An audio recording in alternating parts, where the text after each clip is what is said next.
درود پاک ایک ایسا وظیفہ ہے جو ہمارے لیے بہت بڑی نعمت ہے، بہت بڑی رحمت ہے۔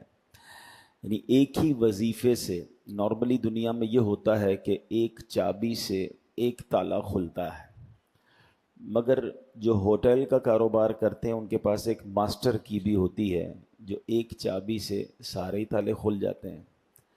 درود پاک ایک ایسی ماسٹر کی ہے کہ جس سے اتنے فضائل، اتنی مصیبتوں کے حل یا اتنی پریشانیاں حل ہوتی ہیں کہ بندہ اگر پڑھے تو حیران ہو جاتا ہے۔ یعنی ہوتا ہے نا، لوگوں میں کہتے ہیں بھائی کوئی روزی میں برکت کا وظیفہ دے دیں، کوئی کہتا ہے صحت کے لیے وظیفہ دے دیں، کوئی کہتا ہے جناب فلاں کام ہو جائے، اولاد کے لیے وظیفہ، الگ الگ وظائف، الگ الگ چیزیں ہوتی ہیں۔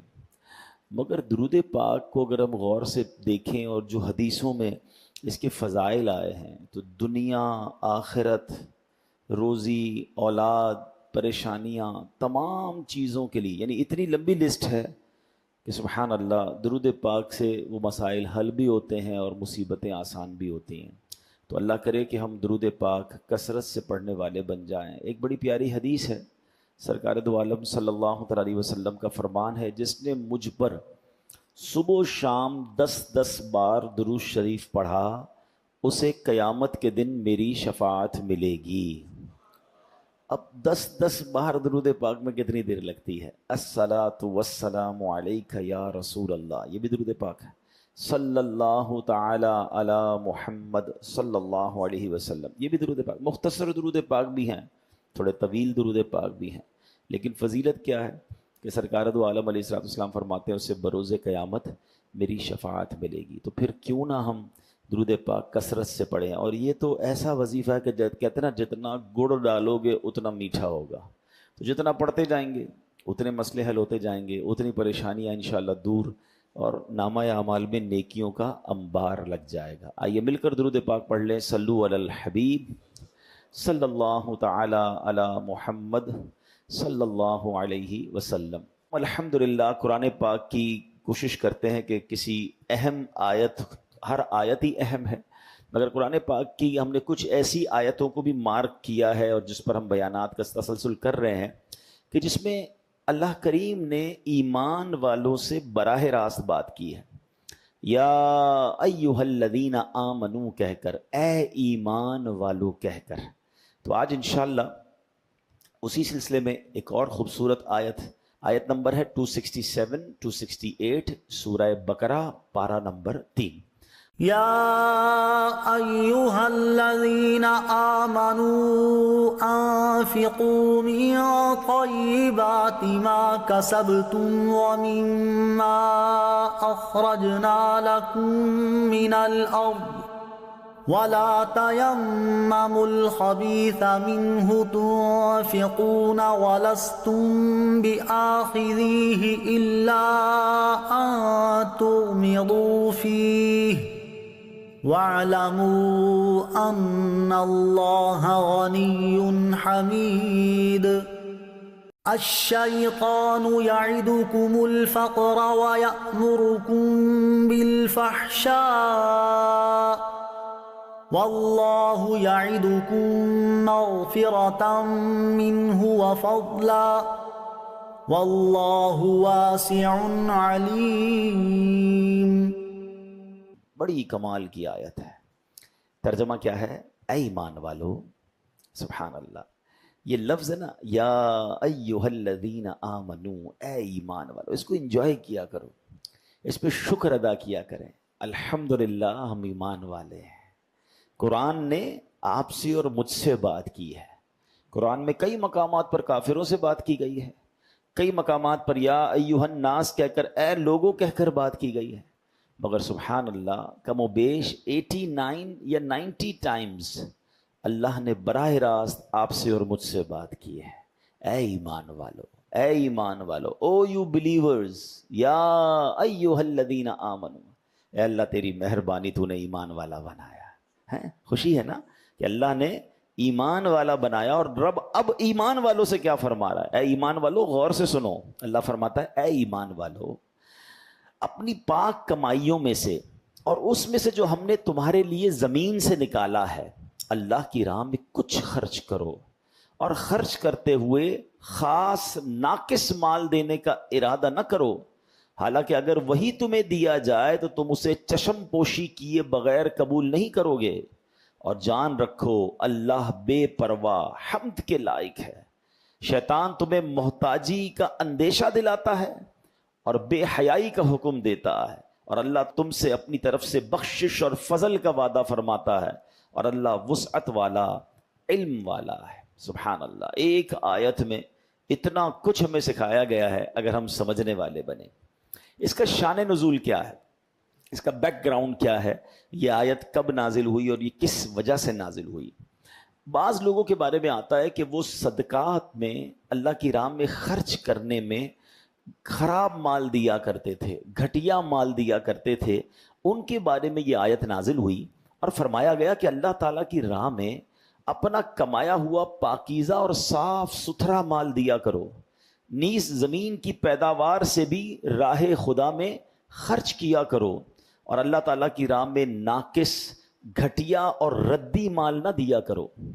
جب تم اللہ تعالیٰ سے اچھی جزا چاہتے ہو تو اس کی راہ میں مال بھی اعلیٰ درجے کا دیا کرو۔ یعنی جب اللہ سے اچھی تمہیں طلب ہے تو اس کی راہ میں جب خرچ کرنا ہے تو مال بھی اچھا خرچ کیا کرو۔ پھر فرمایا غور کرو کہ جس طرح کا گھٹیا مال تم راہ خدا میں دیتے ہو، اگر وہی مال تمہیں دیا جائے تو کیا تم قبول کرو گے؟ پہلے تو قبول ہی نہ کرو گے، اگر قبول کر بھی لو تو کبھی خوش دلی سے نہ لوگے بلکہ دل میں برا مناتے ہوئے لوگے۔ تو جب اپنے لیے اچھا لینے کا سوچتے ہو تو راہ خدا میں خرچ کیے جانے کے بارے میں بھی اچھا ہی سوچو۔ بہت سے لوگ خود تو اچھا استعمال کرتے ہیں، لیکن جب راہ خدا میں دینا ہوتا ہے تو ناقابل استعمال اور گھٹیا قسم کا مال دیتے ہیں۔ ان کے لیے یہ آیت میں عبرت ہے۔ اگر کوئی چیز فی نفس ہی تو اچھی ہے مگر آدمی کو خود پسند نہیں ہے، اب وہ دے رہا ہے تو کوئی بات نہیں، لیکن جہاں چیز اچھی نہیں ہے اور اس کو اس لیے پسند بھی نہیں ہے، وہ جب اللہ کی راہ میں دے رہا ہے تو اس پر اسے غور کرنا چاہیے۔ تو اب اس ایک آیت کا جو شان نزول ہے وہ کیا سمجھ آیا کہ اللہ کی راہ میں جب دینا ہے اچھا مال دینا ہے، اس لیے نہیں دینا کہ اب میرے کام کا نہیں ہے تو پھر میں اللہ کی راہ میں دے دوں۔ نارملی ہمارے یہاں یہی پرابلم ہے۔ یہ پہلے زمانے کے لوگوں کے لیے آیت نازل ہوئی، مگر آج کا زمانہ بھی دیکھیں تو اللہ کی راہ میں دینے کے لیے کون سا مال ہم دیتے ہیں؟ یار میرے لیے اب یہ کپڑے پرانے ہو گئے ہیں، پھٹنے لگے ہیں، چلو اللہ کی راہ میں دے دو۔ چپل ٹوٹ گئی ہے، چلو کسی غریب کو دے دو۔ کھانا بچ گیا ہے تو کسی مدرسے میں دے دیں۔ یعنی ہر وہ چیز جو میرے اور آپ کے کام کی نہیں ہے ہمیں وہ اللہ کی راہ میں دینے کا جی چاہتا ہے، یا اس میں بھی بعض اوقات لوگوں کا چاہتا ہے، کچھ لوگ تو وہ بھی نہیں دیتے۔ لیکن چلے یہ بھی جو دے رہے ہیں آپ خود سوچیں کہ ہم یہ کیا کر رہے ہیں۔ پھر قرآن نے بڑا زبردست ایک اس میں ایک آیت میں جو جز ہے نا کہ ذرا غور کرو اگر یہ مال تمہیں دیا جائے، یعنی اب تھوڑی دیر کے لیے غور کریں کہ جو کھانا، جو کپڑے، جو بھی مال ہم اللہ کی راہ میں دے رہے ہیں، اللہ فرماتا ہے اگر وہ تمہیں دیا جائے تو تم قبول کر لو گے، تمہیں اچھا لگے گا۔ اچھا قبول کرو گے بھی تو دل سے قبول نہیں کرو گے۔ قرآن کیا کہتا ہے کہ اگر یہ مال تمہیں دیا جائے تو تم اسے چشم پوشی کیے بغیر قبول نہیں کرو گے، یعنی دل اچھا نہیں فیل کرے گا۔ یعنی ہم اللہ کی راہ میں وہ دے رہے ہیں جو مجھے اگر کوئی دے تو مجھے غصہ آ جائے۔ آپ سوچیں، اب ذرا امیجن کرتے جائیں، جتنے لوگ یہاں مجھے سن رہے ہیں، ہمارا دیا ہوا صدقے کا مال جس طرح کا ہم دیتے ہیں، مجھے کوئی دے تو مجھے کیسا لگے گا؟ کچھ لوگ جب یہ راشن وغیرہ بٹتے ہیں تو راشن بھی گھٹیا، بعض اوقات وہ بیچارہ غریب آدمی گھر جا کے وہ راشن کھولتا تو کہتا ہے یہ کیسا راشن ہے، کیا خود کھاتے ہیں ایسا؟ غور کریں، تھوڑا دیں مگر کمال کا دیں، اچھا دیں۔ دیکھیں پہلے ایک بات سمجھیں، میرا اور آپ کا اللہ کی راہ میں خرچ کرنا اللہ کو تھوڑی پہنچتا ہے۔ کیا معاذ اللہ میرا کھانا، میرے کپڑے اللہ کے پاس جاتے ہیں؟ ادھر دل دیکھا جاتا ہے، یہ بندے کی نیت کیسی ہے، مجھ سے محبت کتنی ہے، میری راہ میں خرچ کرنے کے لیے گھٹیا، بیکار، پھینکنے والا۔ اچھا اب بہت سارے لوگ کہہ رہے ہوں گے کہ یار ایسا تو نہیں ہے، ہم ایسا ہر کوئی تو نہیں کرتا۔ چلے میں آپ کو 2-3 ایگزامپل سے سمجھاتا ہوں۔ یعنی کھانے پینے کی چیزیں جب بھی بچیں گی، کپڑے جب بھی خراب ہوں گے، کبھی جرابیں پہن رہے ہیں اس میں سوراخ ہو گیا تو بندہ کہے گا یار اب یہ تو کسی کام کے نہیں، کسی کو دے دو۔ میں نہیں کہتا وہ نہیں دینا چاہیے، وہ بھی دیں، اب ظاہر کرنے سے بہتر ہے کسی کے کام آئیں گے، لیکن کبھی کبھی اچھا بھی تو دینا۔ دل سے دیں. اپنے لیے 4 چیزیں خریدی ہیں تو ایک اور خرید لیں کسی غریب مسلمان کے لیے. اپنے ہی رشتہ دار, اپنے ہی ملازمین میں سے کسی کو دے دیں. کبھی ایسا نہیں ہو سکتا کہ ہمارے گھر میں کھانا بنے تو اس سے پہلے کہ ہم کھائیں وہی کھانے میں سے اسی انداز کا کھانا نکال کر اپنے کسی ملازم, کسی پڑوسی, کسی رشتہ دار کو دے دیا جائے؟ ضروری ہے کہ پہلے میں کھا لوں, پھر بچ جائے اور مجھے لگے کہ اب میں نہیں کھاؤں گا اور میرے کام کا نہیں ہے, اور اب میں کسی کو دوں؟ اس میں کتنا فرق ہے اور اس میں کتنا فرق ہے. کیسی دل سے دعا نکلے گی کسی کو اگر آپ ایسا دیں گے تو. اب ذرا غور کریں, صرف یہ کھانے پینے میں نہیں ہے, ایک عجیب سی جس کو کہتے ہیں نا راہ خدا میں جب بھی دینے کی بات آئے گی تو شیطان ہم سے ڈنڈی لگواتا ہے. اب مثال کے طور پر اگر جمعے میں یا کسی جگہ پر اعلان ہوا کہ جناب اللہ کی راہ میں خرچ کریں, بعضوں کا ڈبہ مسجد میں ہمارے سامنے آتا ہے یا جھولی وغیرہ آتی ہے. اب آپ غور کریں, ہمارے جیب میں 50 کے 2 نوٹ ہیں یا 100 کے 2 نوٹ ہیں یا 10 روپے کے 2 نوٹ ہیں, جس کی جیسی حیثیت. آج حضرت نے کہا کہ چلو سخاوت دکھاتے ہیں, آج مسجد کے چندے میں پیسے ڈالتے ہیں. ایک کڑک نوٹ ہے اور ایک پرانا نوٹ ہے. سچ بتائیں مسجد کے ڈبے میں لوگ کون سا نوٹ ڈالتے ہیں؟ حالانکہ 50 روپے کا پرانا نوٹ بھی 50 کا ہی ہے, نیا نوٹ بھی 50 کا ہی ہے, لیکن اللہ کی راہ میں دینا ہے نا, چلو یار یہ پرانا پھٹنے والا ہے نا, اس کو دے دو. یعنی آپ سوچیں کہ جب جب اللہ کی راہ میں دینا ہے ہمیں کیوں ہی اندر سے آواز آتی ہے کہ یار یہ جو کام کرنی ہے نا یہ والا دے دو. آپ نوٹ کو تو چھوڑیں, لوگوں کے بچے ہوتے ہیں نا, کسی کے 3-4 بچے ہیں, 5 بچے ہیں ماشاءاللہ. بندہ کہتا ہے یار میرا ایک بیٹا بڑا ہوشیار ہے, سارے جو ہے نا حساب کتاب میں بڑا پکا ہے, سبق بھی یاد کر لیتا ہے, یار اس کو تو ڈاکٹر بنائیں گے. اچھا دوسرا بچہ وہ گھر کے پل پرزے بھی ذرا ٹھیک کر لیتا ہے, بڑا ٹیکنیکل دماغ ہے, اس کو انجینئر بنائیں گے. تیسرا بچہ بہت شرارتی ہے, کوئی سبق یاد نہیں کرتا, تھوڑا سا چلنے میں بھی ٹیڑھا میڑھا چلتا ہے, معذور ٹائپ کا ہے, یار اس کو مدرسے میں دے دیں. آپ سوچیں کہ ہم اپنا اللہ کی راہ میں بچہ بھی وہ دیں گے جو میرے کام کا نہیں ہے, مدرسے میں بچے بھی وہی والے ڈالتے ہیں لوگ.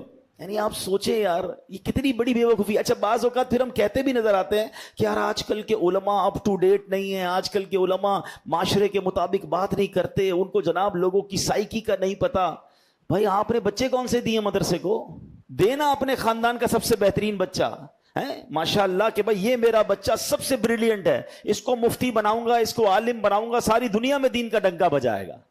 مگر اللہ کی راہ میں بھی دینا ہے, بچہ بھی دینا ہے, اولاد بھی اگر دینی ہے تو جو میری بات نہیں مانتی. ہمارے پاس بھی آتے ہیں لوگ, میرا بیٹا جو ہے نا وہ بگڑ گیا ہے, تو نشئی ہو گیا ہے, تو بری صحبتوں میں ہو گیا, پلیز اس کو مدنی قافلے میں لے جائیں. بھائی یہ اس صحبت سے پہلے مدنی قافلہ یاد نہیں آیا تھا؟ اگر پہلے ہی مدنی قافلے میں ڈال دیتے تو اس صحبت میں بھی نہ جاتا. جب بالکل بندہ ہار مان جاتا ہے نا اپنے بچوں سے, پھر آتے ہیں ہمارے پاس, حضرت کچھ کریں, کسی طرح مدرسے میں لگا دیں, قافلے میں. ٹھیک ہے ہم تو اس کو بھی لے جائیں گے, ہم منع نہیں کرتے, ہمارا کام ہی یہی ہے. لیکن آپ اور میں خود سوچیں نا کہ ہم اس وقت کہاں ہوتے ہیں کہ جب ہم فیصلہ کر رہے ہوتے ہیں کہ کس بچے کو کس فیلڈ میں ڈالنا ہے. آپ یقین کریں, آپ کبھی فیصلہ کر کے دیکھیے گا, آپ مایوس نہیں ہوں گے.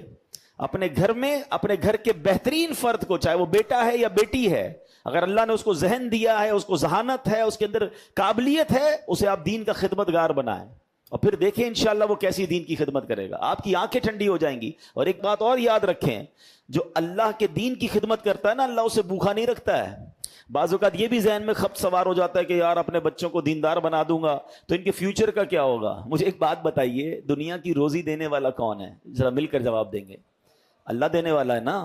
جو بچہ آپ کا اللہ کو راضی کرے گا, وہ بچے کو اللہ بھوکا رکھے گا. یہ کیسے ہو سکتا ہے؟ ارے اس کو غیب کے خزانوں سے آتا, اس کے برکت سے آپ کو روزی ملے گی. اگر آپ کی اولاد میں سے کوئی دین کا خدمتگار بن گیا نا, آپ نوٹ کر لیجئے گا, اس بچے کی برکت سے دیکھیں اللہ آپ کی روزی میں کیسی برکت ڈال دے گا. آپ کے گھر سے انشاءاللہ دین کی شمع روشن ہو رہی ہے. تو پلیز یہ غور کریں. یہ آیت تو جو میں نے پڑھی پچھلے لوگوں کے بارے میں نازل ہوئی تھی کہ جو خراب مال دیتے تھے اللہ کی راہ میں, مگر دل پر ہاتھ رکھ کر بتاؤ آج ایسا دور نہیں ہے. تو قرآن کہتا ہے, میں آپ کو اللہ کا کلام سنا رہا ہوں کہ اللہ کی راہ میں جب خرچ کریں تو بہترین کریں, گھٹیا مال خرچ نہ کریں. اور یہ جملہ ڈرانے والا ہے کہ اے بندو, اگر یہ مال تمہیں دیا جائے تو تم قبول کرو گے؟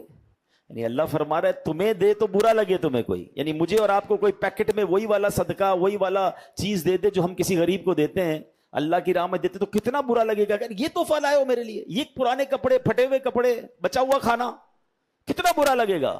اور یہی پیکٹ یا یہی تحفہ ہم اللہ کی بارگاہ میں بھیج رہے ہیں. سوچئے، 4 پارے کی پہلی آیت ہے. اللہ قرآن مجید میں فرماتا ہے لن تنالوا البر حتی تنفقوا مما تحبون. اے اللہ فرماتا ہے تم ہرگز بھلائی کو نہیں پہنچ سکتے جب تک اپنی سب سے پیاری چیز راہ خدا میں خرچ نہ کرو. بھلائی تک پہنچنا ہے تو کون سی چیز خرچ کرنی ہے؟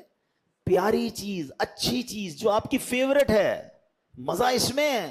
اچھا، صحابہ کرام علیہم رضوان نے جب یہ سنا نا، یہ آیت سنی، ان کا ریئیکشن کیا تھا؟ ایک صحابی آئے، کہتے ہیں حضور میری ساری پراپرٹی میں سب سے پسند مجھے یہ باغ ہے، میں یہ باغ اللہ کی راہ میں صدقہ کرتا ہوں. ایک صحابی کہتے ہیں میرے حضور بہت ساری میرے پاس سواریاں ہیں، یہ گھوڑا مجھے سب سے زیادہ پسند ہے، میں یہ اللہ کی راہ میں دیتا ہوں. بیسٹ چیزیں لے کر آئے صحابہ. سبحان اللہ، قرآن کا یہی تو کمال ہے، ساری چیزوں کو اس آیت میں کور کیا گیا ہے. اگلی آیت میں کیا فرمایا کہ شیطان تمہیں محتاجی کا اندیشہ دلاتا ہے. بھائی جب بھی آپ اللہ کی راہ میں خرچ کریں گے نا، شیطان دماغ میں کیا خیال لائے گا؟ بھائی اتنے خرچ کرے گا تو کم ہو جائیں گے، محتاجی آ جائے گی، فقیری آ جائے گی، پیسے کم ہو جائیں گے. اچھا، یہ جو شیطان جب بھی اللہ کی راہ میں خرچ کرنے پر محتاجی کا خوف دلاتا ہے نا، انہی لوگوں کے ہم نے یہاں دیکھا کہ بچوں کی شادی میں یا دیگر جگہوں پر کروڑوں روپے خرچ ہو رہے ہوں گے، مگر جب اللہ کی راہ میں خرچ کرنے کی باری آئے گی نہیں کم ہو جائیں گے، تو سمجھ لو کہ یہ شیطان کا بارہ. یہ تو قرآن فرما رہا ہے. دوبارہ سن لیجئے، اللہ فرماتا ہے الشیطان یعدکم الفقر ویأمرکم بالفحشاء. فرمایا شیطان تمہیں محتاجی کا اندیشہ دلاتا ہے اور بے حیائی کا حکم دیتا ہے. پہلے اللہ کی راہ میں خرچ نہیں کرنے دیتا اور برے کاموں میں لگا رہا ہے. پھر فرمایا واللہ یعدکم مغفرہ، اللہ تبارک و تعالی تم سے بخشش، مغفرتم منہ وفضل، اور اپنے فضل کا وعدہ فرماتا ہے. ادھر شیطان محتاجیت بتا رہا ہے، ادھر رب مغفرت کی طرف بلا رہا ہے، ادھر رب عز و جل کی طرف سے فضل کا وعدہ ہے. پھر فرمایا واللہ واسع علیم، اللہ وسعت والا، علم والا ہے. تو ہمیں یہ سوچنا ہے کہ شیطان کے ان وسوسوں میں نہ آئیں. شیطان تو کہے گا کہ بھائی محتاج ہو جاؤ گے. حدیث پاک کا مضمون ہے، اللہ کریم کے پیارے حبیب صلی اللہ تعالی علیہ وسلم فرماتے ہیں کہ میں قسم کھا کر کہتا ہوں اللہ کی راہ میں خرچ کرنے سے مال کم نہیں ہوتا. تو یہ بات طے ہے کہ جو خرچ کرتے ہیں ان کا مال کم نہیں ہوتا. اچھا، اس آیت میں جہاں یہ ہماری تربیت کی گئی کہ اللہ کی راہ میں گھٹیا مال نہ دو، بہترین مال دو، اچھا مال دو، وہاں اسی آیت میں ہمیں یہ بھی سمجھایا گیا کہ زمین میں سے جو اللہ نے تمہیں عطا کیا اس میں سے بھی کچھ دیں. ٹھیک ہے، اب یہاں زمینداروں سے خطاب ہے. یاد رکھیے نبی کریم علیہ الصلوۃ والسلام نے فرمایا ہر اس شے میں جسے زمین نے نکالا اس میں عشر ہے یا نصف عشر ہے. پاکستان کو زرعی ملک کہا جاتا ہے. ہمارا 60-70% آبادی دیہی آبادی ہے جہاں فصلیں اگائی جاتی ہیں، مگر عشر دینے کے حوالے سے بہت کمزوری ہے. یاد رکھیے زکوٰۃ کے تو کئی سارے طریقہ کار بھی ہیں اور اس کی شرائط بھی ہیں کہ مال بھی ہو، سال پورا بھی ہو گیا ہو، صاحب نصاب بھی ہو، قرضہ وغیرہ بھی مائنس ہوگا، پوری تفصیل ہے نا. اس کے بعد جا کر زکوٰۃ ہے، وہ بھی 2.5%. لیکن زمین کے معاملے میں ایسا نہیں ہے. جو بھی فصل نکلے گی اس پر عشر دینا ہی ہوگا، آپ چاہے قرضے میں ہیں. لیکن جب زمین سے اللہ نے یہ پیداوار دی ہے، ہاں اس کی تفصیل ضرور ہے کہ کتنا دینا ہوگا. اب حدیث پاک سے اس کو مزید سمجھ لیں. حضرت جابر رضی اللہ تعالیٰ عنہ سے روایت ہے کہ رسول اللہ صلی اللہ تعالیٰ علیہ وسلم نے ارشاد فرمایا جن زمینوں کو دریا اور بارش سیراب کرے، یعنی ڈائریکٹ بارش سے پانی مل رہا ہے یا دریا سے پانی مل رہا ہے، تو ان میں عشر یعنی 10واں حصہ دینا واجب ہے. اور جو زمینیں اونٹ کے ذریعے سیراب کی جائیں ان میں نصف عشر یعنی 20واں حصہ 5% دینا ہے. یعنی آج کی زبان میں سمجھاؤں تو اگر آج کسی کی ایسی زمین ہے کہ جہاں اس کو موٹر ویل یا پمپ لگا کر یا خرچہ کر کے پانی نہیں دینا، بلکہ بارشیں اتنی ہو جاتی ہیں کہ فصل چل پڑتی ہے یا نہر کا پانی خود ہی آ جاتا ہے، تو وہاں تو اس کو 10واں حصہ دینا ہوگا. یعنی دوسرے لفظوں میں کہ اگر 100 من اناج نکلا تو اس کا 10 من اسے اللہ کی راہ میں خرچ کرنا ہوگا جو بھی اس کے مستحق ہیں. ہاں اگر خود پانی پہ پیمنٹ خرچ کی ہے، پمپ لگائے ہیں، موٹریں لگائی ہیں، ٹیوب ویل ہے، تو اس پر پھر 5% دینا ہوگا. اس کی بھی ایک پوری تفصیل ہے. لیکن میں ایک عجیب سی بات کہنے جا رہا ہوں، میں نے اس پہ کیلکولیشن کی ہے کہ آج ہم کہتے ہیں کہ جناب پاکستان میں بہت غربت ہے. اسلام کا نظام دیکھیے, اتنا خوبصورت یہ نظام زکوٰۃ اور نظام عشر ہے, اگر صرف ہم اس کو فالو کر لیں. حضرت عمر بن عبدالعزیز رضی اللہ تعالیٰ عنہ ایک عظیم شخصیت گزرے ہیں. آپ نے صرف 2.5 سال حکومت کی تھی, ٹھیک ہے, بہت بڑے ایریا پر. اور آپ کے دور میں بتایا جاتا ہے کہ ایک وقت ایسا آ گیا, ایسا نظام عدل قائم کیا کہ لوگ زکوٰۃ لے کر نکلتے تھے مگر زکوٰۃ لینے والا کوئی نہیں ہوتا تھا. ایسا وقت مسلمانوں نے دیکھا ہے.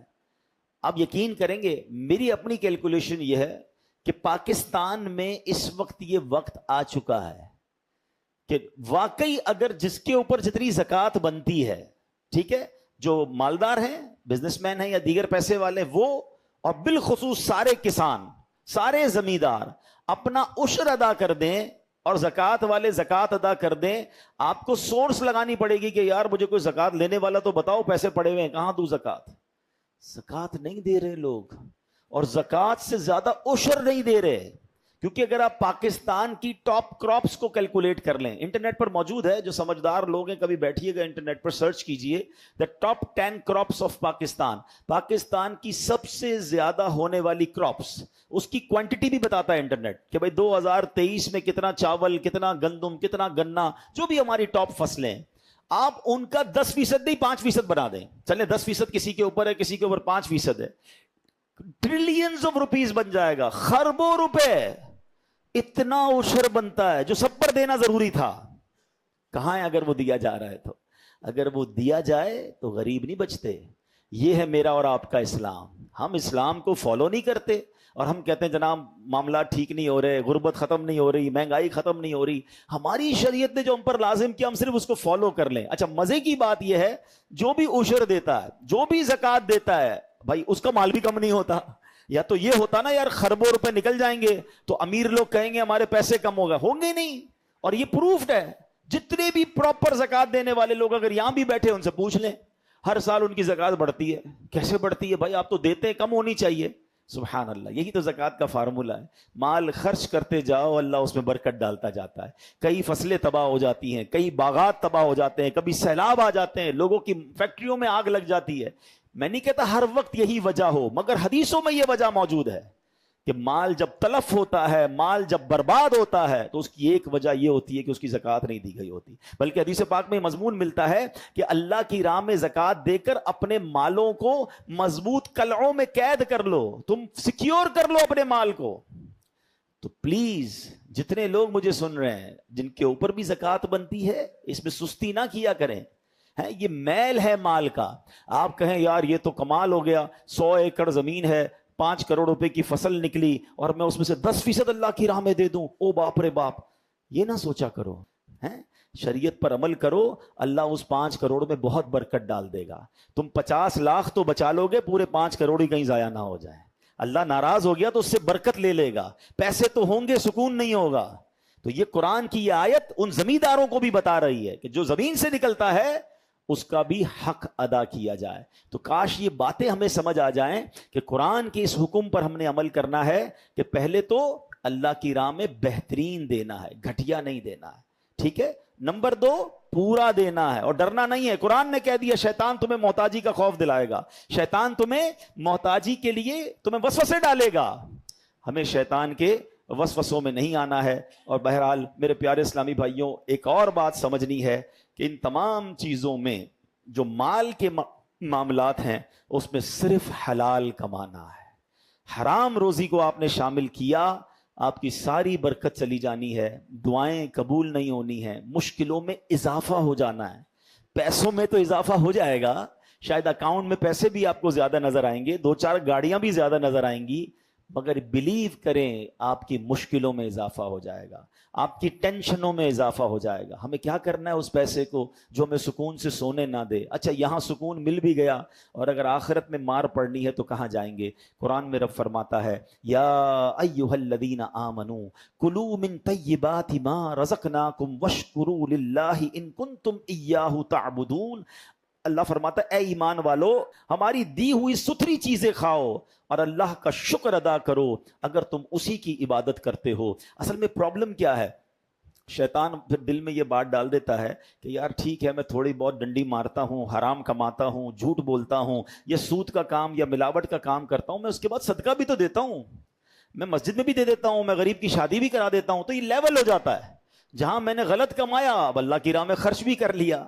یہ بہت بڑا شیطان کا وار ہے۔ آخری بات سن لیجئے، حدیث پاک میں آتا ہے اے لوگو اللہ پاک ہے اور وہ پاک چیز کے سوا اور کسی چیز کو قبول نہیں کرتا، اور اللہ تعالیٰ نے مسلمانوں کو وہی حکم دیا ہے جو رسولوں کو حکم دیا تھا۔ تو اے میرے پیارے اسلامی بھائیوں، یہ یاد رکھیے اللہ پاک ہے اور پاک ہی قبول کرتا۔ یہ بھول ہے کہ میں حرام کما کر صدقہ کروں گا تو قبول ہو جائے گا۔ کبھی کسی نے اللہ کی بارگاہ میں ناپاک تحفہ بھیجو گے تو کیا وہ قبول ہوگا؟ وہ نہیں قبول ہوگا۔ آپ حلال کمائیں اور حلال کمائی سے صدقہ و خیرات کریں، اچھے کاموں میں خرچ کریں، پھر ملٹیپلیکیشن دیکھیے گا۔ تو بہرحال آج جو قرآن پاک کی سورہ بقرہ کی 2 آیتیں ہم نے پڑھی، ہم نے سمجھی، اس میں خوبصورت پیغام تھا کہ اے ایمان والو، اللہ کی راہ میں بہترین مال خرچ کرنا ہے، شیطان کے وسوسوں میں نہیں آنا، زمیندار اپنا عشر پورا ادا کریں اور گھٹیا مال خرچ نہ کریں اور محتاجی کا خوف دل سے نکال دیں۔ اللہ پاک ہمیں فقط رزق حلال عطا فرمائے، آمین بجاہ النبی الامین صلی اللہ علیہ وسلم۔